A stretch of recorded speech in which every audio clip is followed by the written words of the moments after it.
જય શ્રી કૃષ્ણ. શ્રી મહાપ્રભુજીના સેવક કૃષ્ણદાસ મેઘનને એકવાર એવો સંદેહ થયો, વિચાર આવ્યો કે શું કોઈ સતત ભગવત સ્મરણ, ભગવત નામ લઈ શકે?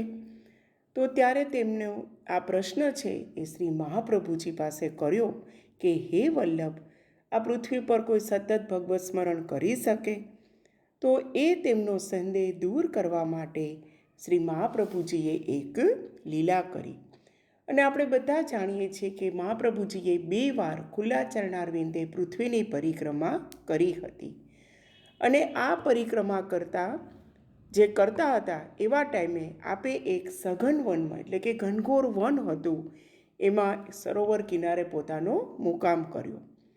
અને કૃષ્ણદાસ મેઘનને તેને પાતળ બનાવવા માટે જે પાંદડા યુઝ થતા હોય, જે પહેલાંના ટાઈમમાં પાતળ યુઝ થતી હતી, તો એ પાતળ બનાવવા માટેના પાંદડા લેવા માટે તેમને વનમાં મોકલ્યા.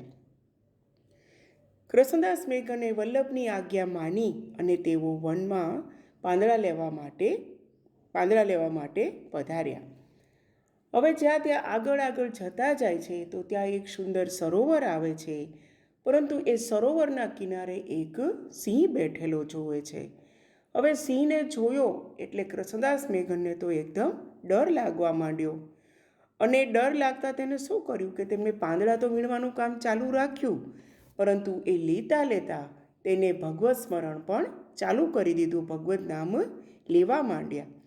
હવે આ જે ભગવત નામ સાંભળ્યું તો તરત જ સિંહ ઊભો થયો અને તેને સરોવરમાંથી જળ પીધું.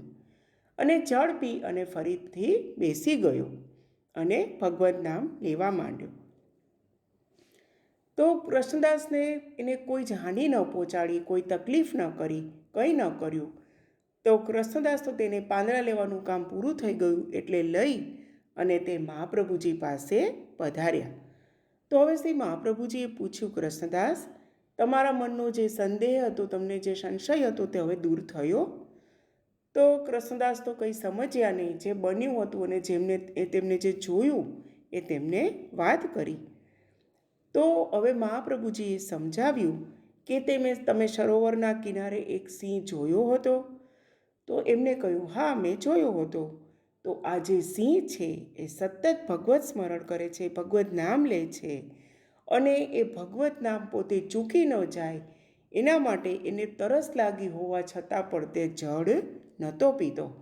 તમે જેવું ભગવત નામ લીધું અને એવું એને જેને શ્રવણ થયું એના કાનમાં, તો તરત જ તેને જળ પીધું અને પછી ફરી પાછો તે ભગવત નામ લેવા માંડ્યો. આમ મનુષ્ય જ નહીં, પરંતુ કોઈ પણ એવી યોનિ છે જેમાં પ્રભુની કૃપા થઈ હોય છે, તે જીવ સતત ભગવત નામ લીધા કરે છે. આમ સતત ભગવત નામ સ્મરણ કરનારા પણ આ પૃથ્વી ઉપર બિરાજે છે. અને આ સાંભળતા અને જે વલ્લભે જે સમજાવ્યું તેનાથી કૃષ્ણદાસ મેઘનનો સંદેહ દૂર થયો.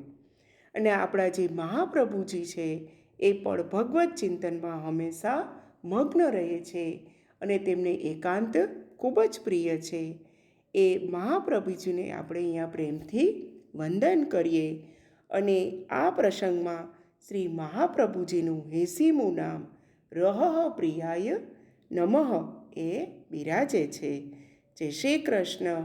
શ્રી વલ્લભાધીશ કી જય.